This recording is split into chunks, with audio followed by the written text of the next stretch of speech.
Que l'atmosphère de quelqu'un est dégagée ce matin. Tu vas prendre le livre de Marc, le chapitre 7. Vous savez, souvent, nous lisons la parole de Dieu sans toutefois faire attention à certains détails. Papa nous a trop fait du bien ce vendredi. Alléluia, à la parole de Dieu.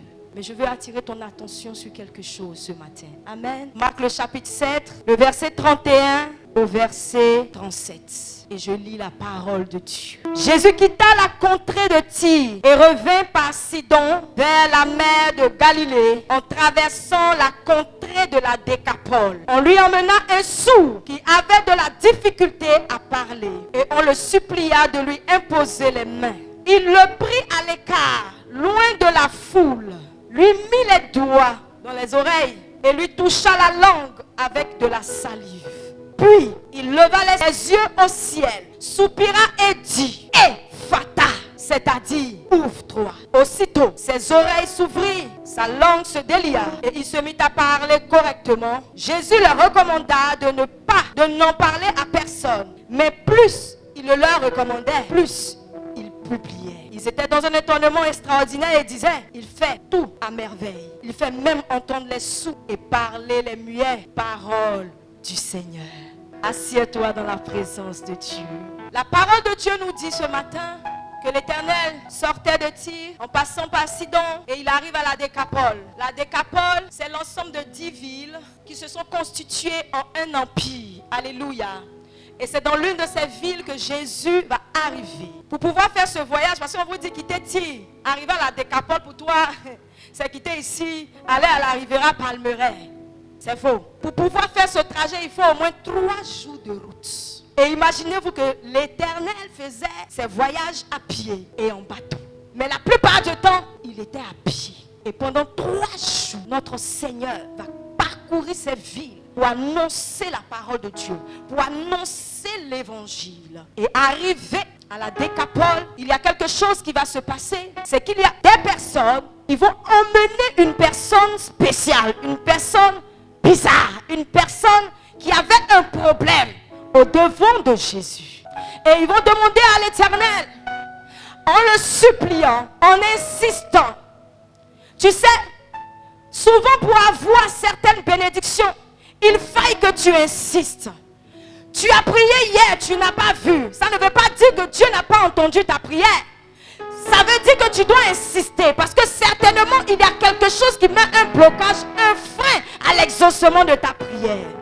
Et ces personnes vont insister que l'Éternel regarde un regard sur le cas de cet homme.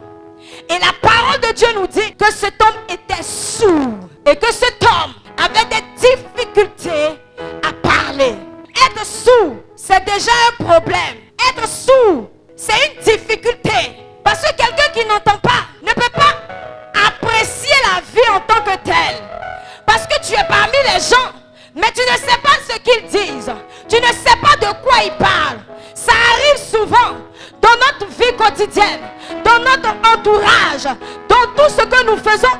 Souvent nous avons l'impression que nous n'entendons pas les gens nous parler ou nous n'entendons pas la voix de Dieu. Parce que cet homme était sourd.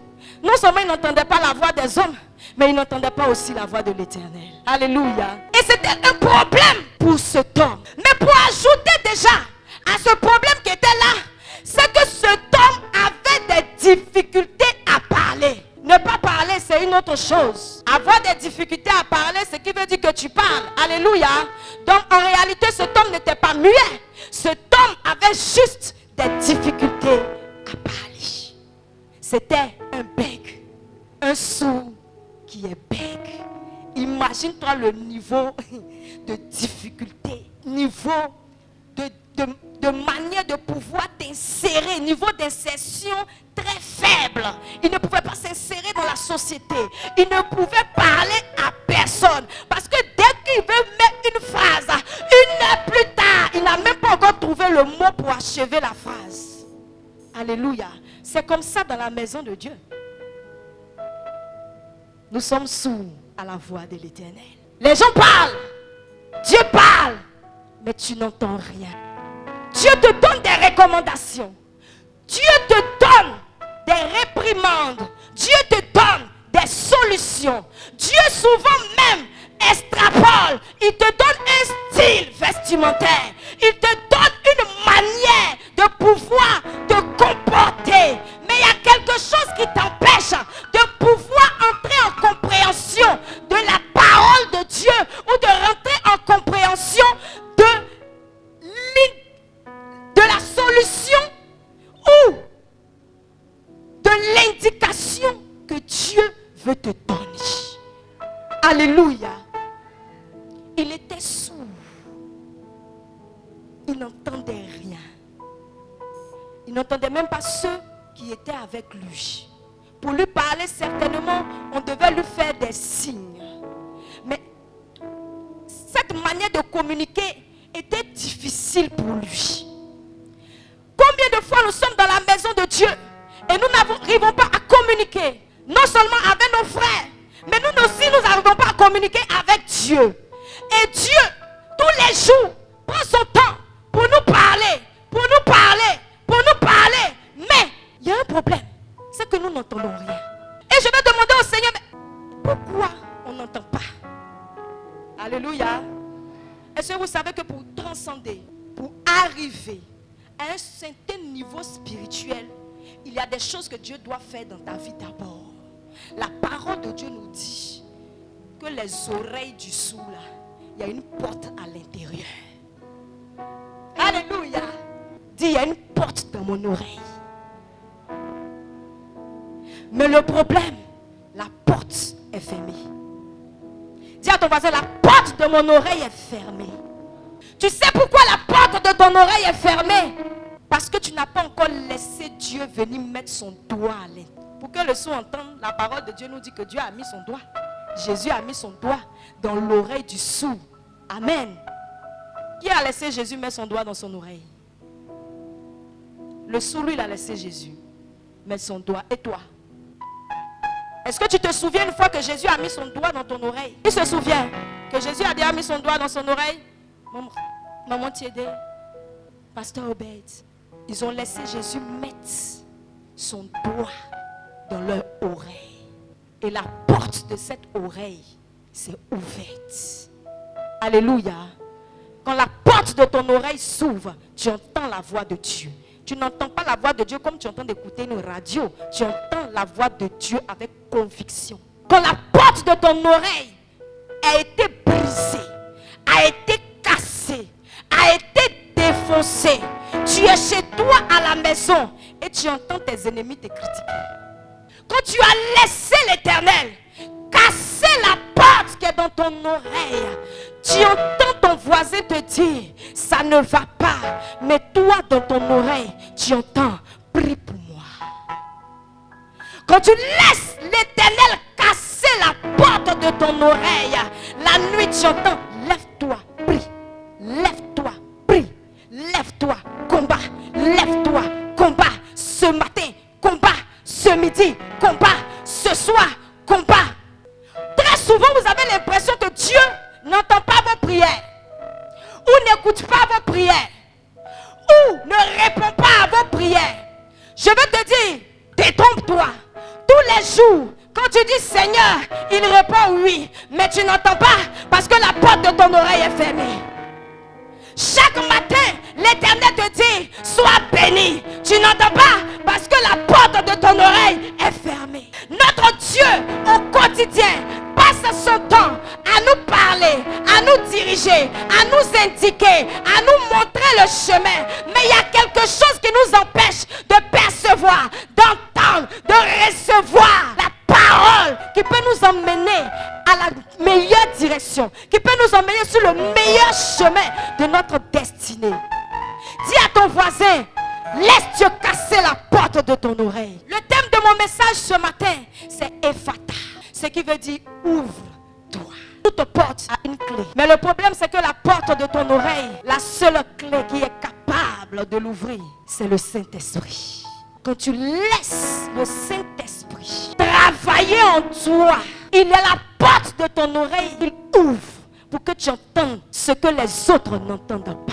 Élie était de la même manière, il était de la même façon, il était formé de la même façon que nous. Il était un être humain, mais Élie, pendant qu'il y a des temps de sécheresse, il n'y a pas de pluie. Pendant plusieurs mois, Élie dit, j'entends la pluie, j'entends la pluie. Mais qu'est-ce qui a donné d'entendre la pluie à Élie? C'est parce que son oreille est ouverte. Son oreille spirituelle, son entendement spirituel a été ouverte. Alléluia. Élie avait la capacité d'entendre ce qui arrive de loin. Toi, tu n'arrives pas à expérimenter cette capacité parce que tu es charnel, parce que tu laisses les œuvres de la chair prendre le dessus sur toi. Même quand tu t'habilles, écoute, souvent tu t'habilles et puis le Saint-Esprit te dit ça, il ne faut pas porter. Mais comme tu trouves que tu es trop jolie, tu es trop belle, tu es trop mignonne, tu sens bon, tu portes quand même et puis tu sors. Et puis c'est bizarre, arrivé dehors, tout le monde te regarde. Tu dis, aïe, il a tapé mon style. Mais pourquoi tout le monde me regarde? Tu sais, quand on te regarde et puis c'est joli et différent, et quand on te regarde et puis c'est vilain. C'est pas la même chose, c'est pas le même regard. Alléluia. Mais tu dis, mais attends, qu'est-ce qui se passe? D'autres diront, il a chié à l'église ou bien. Tu n'as pas chié à l'église, tu n'as pas écouté le Saint-Esprit. Tu n'as pas écouté la parole de Dieu. Quand ton entendement est débouché, quand la porte qui est dans ton oreille est cassée, est brisée, quand ton voisin vient faire un coup dans ton oreille, toi tu entends intercession. On vient te dire, j'ai dit, oh, tu n'as pas la nouvelle de la soeur. Et ça fait 2 jours, je ne l'ai pas vue. Tu n'es pas au courant. Elle a fait avortement, elle est couchée là-bas.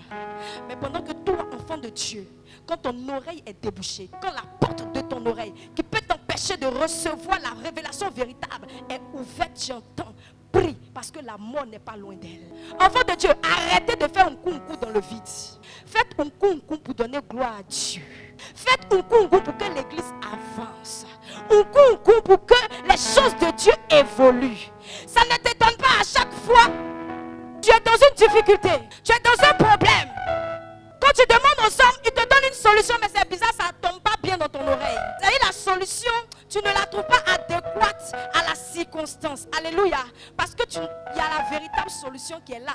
Mais comme ton oreille est bouchée, comme ton entendement est bouché, comme la porte qui est dans ton oreille est là, elle est fermée, elle est barricadée, elle n'est pas encore ouverte, tu n'entends pas que l'Éternel veut que tu prennes 2 jours de jeûne. Tu n'entends pas que l'Éternel veut que tu prennes 3 jours de jeûne. Tu n'entends pas que l'Éternel veut te voir en train de louer. Tu n'entends pas que la danse que tu aimes tant, tu ne dois plus danser ça dans le monde, mais tu dois danser ça dans la présence de Dieu. Est-ce que quelqu'un peut ouvrir son oreille ce matin afin de laisser Dieu souffler les indications de sa destinée?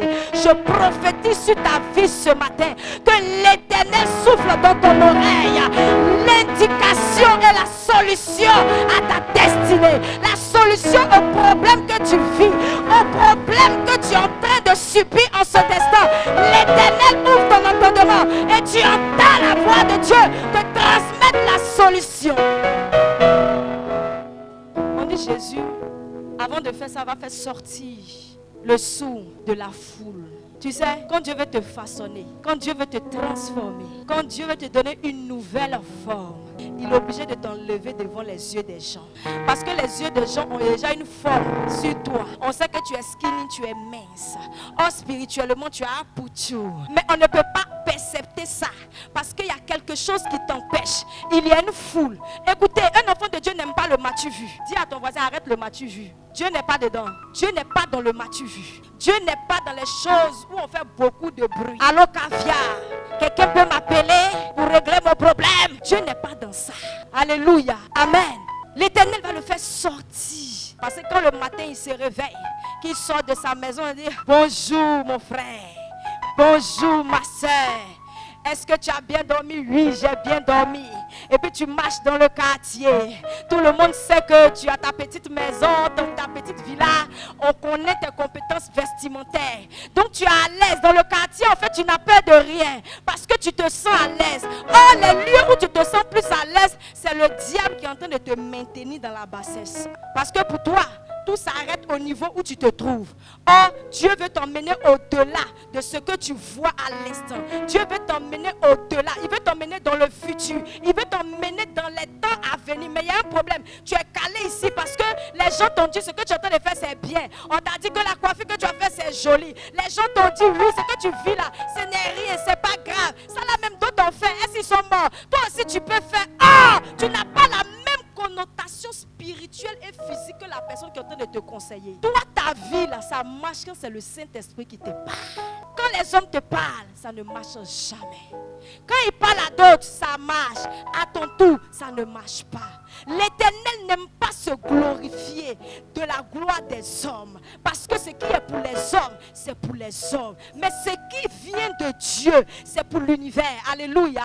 La nature témoigne. Le ciel témoigne. L'atmosphère témoigne. Tout ton être témoigne. Parce que l'Éternel est au contrôle de ta vie. N'écoute plus les gens qui te donnent des conseils. Écarte-toi d'eux. Écarte-toi des mauvais conseils. Écarte-toi des mauvais langages. Toi, ton oreille là, ça n'entend jamais bonne nouvelle. C'est toujours mauvaise nouvelle. C'est toujours mauvaise nouvelle. À chaque fois que toi, tu fais ton programme, tellement tu es habitué à avoir les mauvaises nouvelles. Maintenant, toi-même, tu fais programme. Le mois prochain, je suis sûr, il y aura funérailles dans la famille. C'est pas mieux, il y a cotisé en même temps. Il y a payé mon transport. Il y a gardé. Et puis quand le jour va arriver, il y a ta vie. Il y a ta vie. Regarde ta vie. Toi, tu n'entends pas. Ma soeur, ma fille, va te mettre devant l'aéroport. Il y a un blanc qui va arriver. C'est vrai que tu n'es pas un coursier. Tu n'es pas un guide. Mais ce matin, je te dis, sois le guide de cet homme. Parce que c'est par lui que Dieu va passer pour te bénir. Alléluia. Entre ça et puis l'autre, qu'est-ce qui est bon? Réponds-moi. Entre préparer l'argent pour aller au funérail qui n'est pas encore arrivé et puis aller être le guide, le coursier de l'homme de ta destinée, qu'est-ce que tu choisis?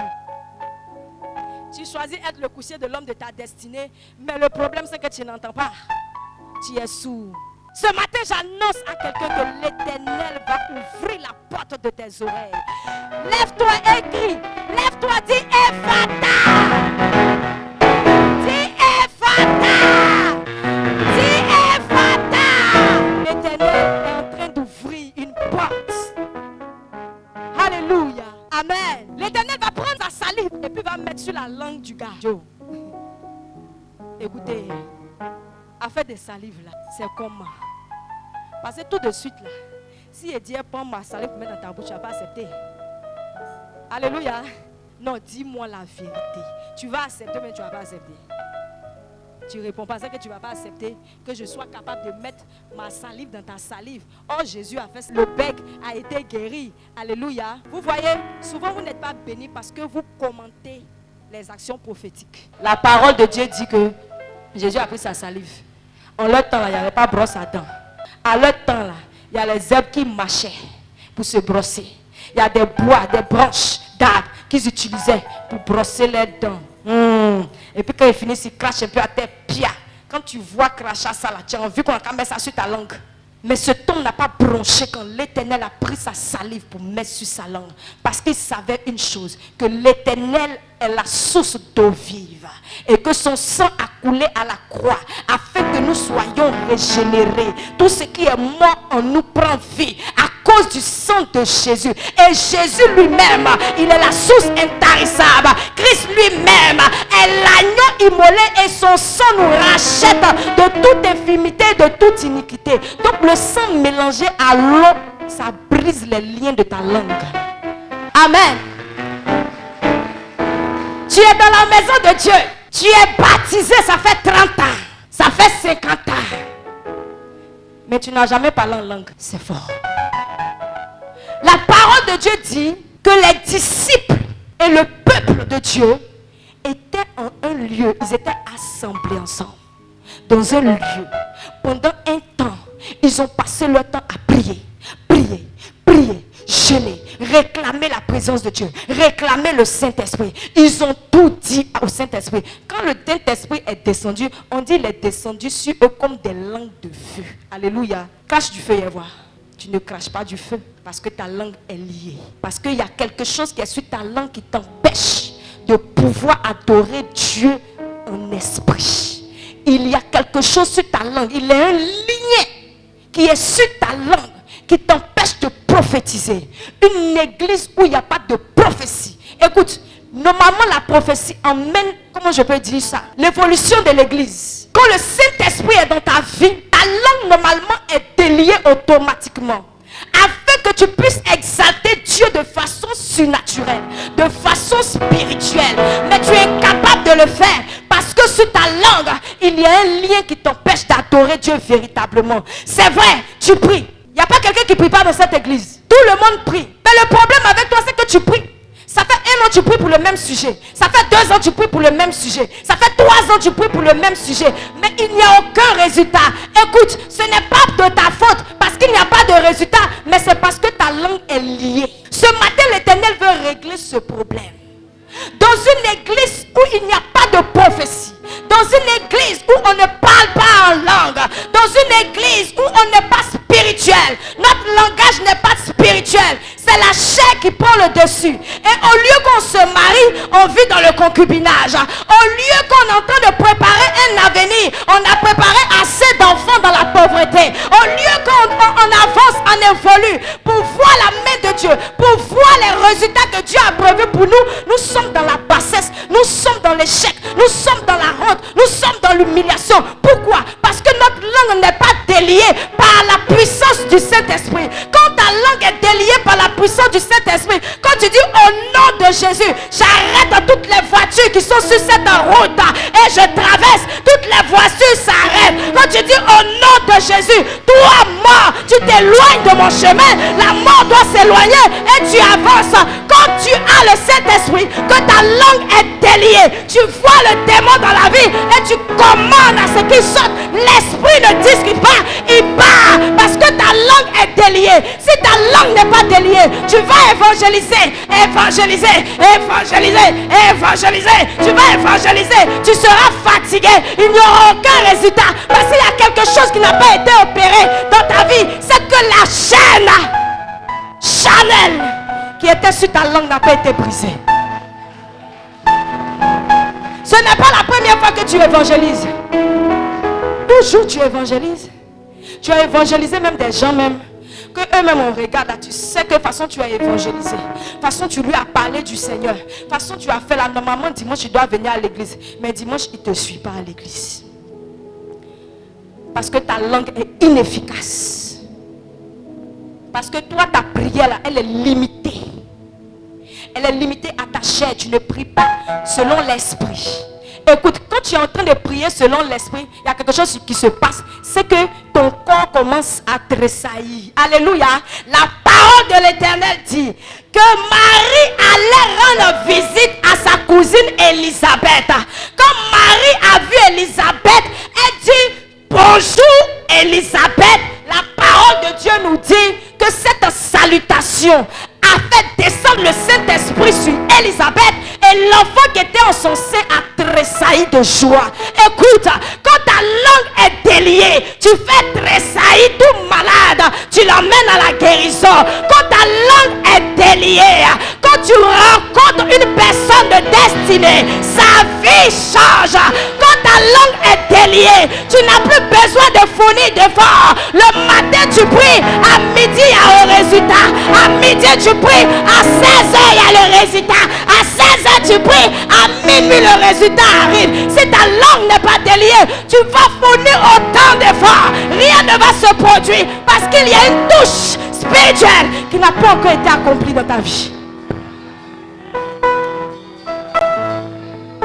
Est-ce que ce matin tu peux dire Seigneur, délie ma langue? Tiens-toi debout, dis Ephata. Dis Ephata. Dis Ephata. Amen. Assieds-toi. Enfant de Dieu, aspirons à la spiritualité. Aspirons à ce qui est spirituel. Parce que la parole de Dieu nous dit que ce que vous allez délier sur la terre sera délié dans le ciel. Mais combien de fois tu as délié et puis la chose est encore là? Oui, il y a des chrétiens qui ont délié, tu as délié que tu as fait là. Moi-même, je me demande même, est-ce qu'il y a corde encore? Est-ce qu'il y a une corde encore pour t'attacher? Tu t'aimes, tu as délié. Tu as délié. Tu as délié, tu as délié. Mais jusqu'à présent, tu es resté toujours entre les chaînes, entre les cordes. Alléluia. Parce qu'avant de délier d'autres niveaux dans ta vie, commence par délier ta langue d'abord. Alléluia. Alléluia.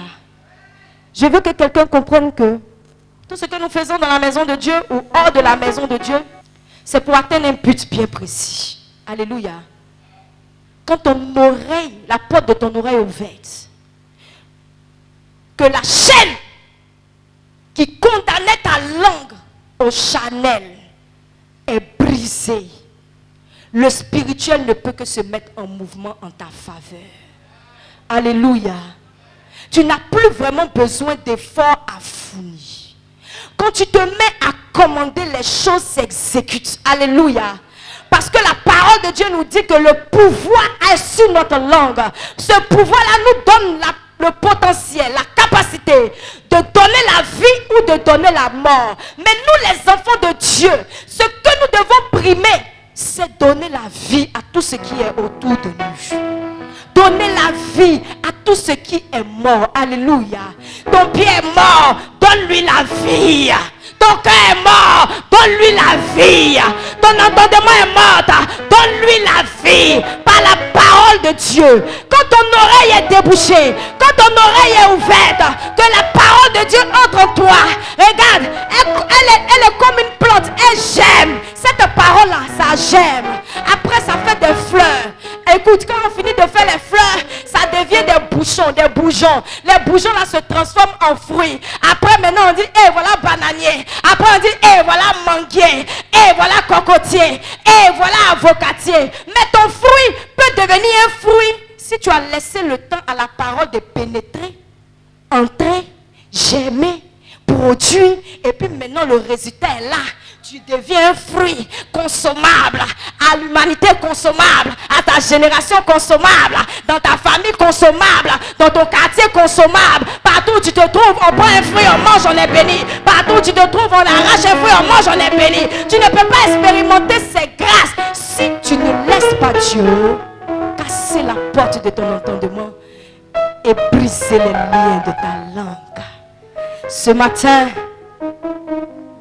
je vais terminer en disant, le message se termine quand Jésus finit d'opérer tous ses miracles, quand il finit de toucher le sourd, il finit de mettre sa salive sur la langue, on dit Jésus lève les mains vers les cieux.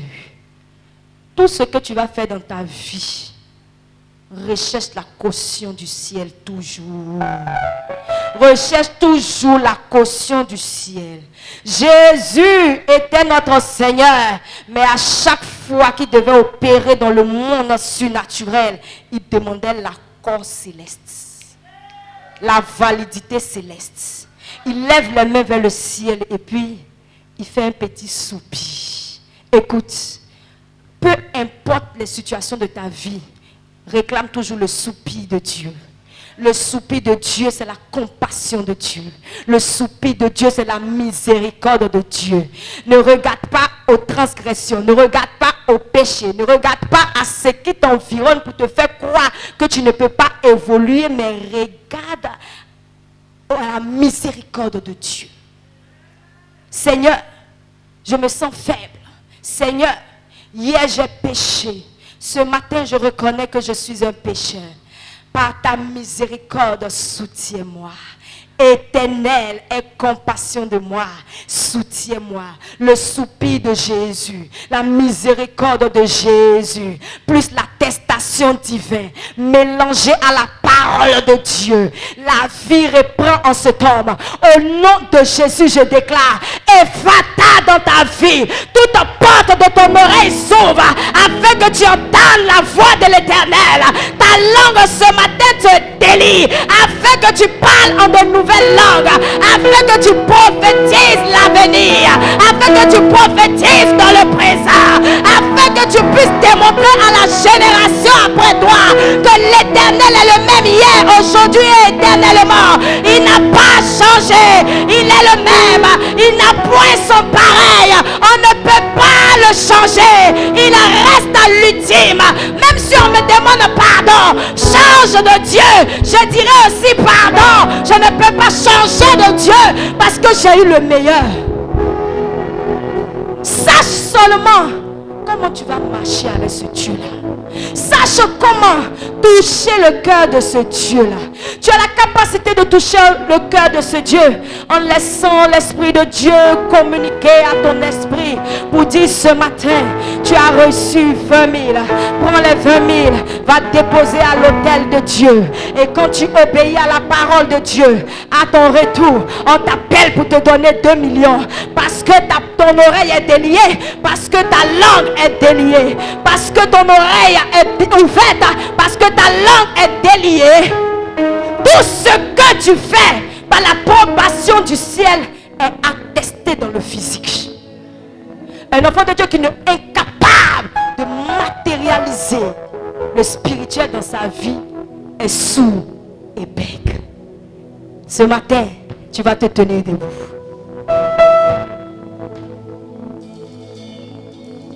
Dans la présence de Dieu.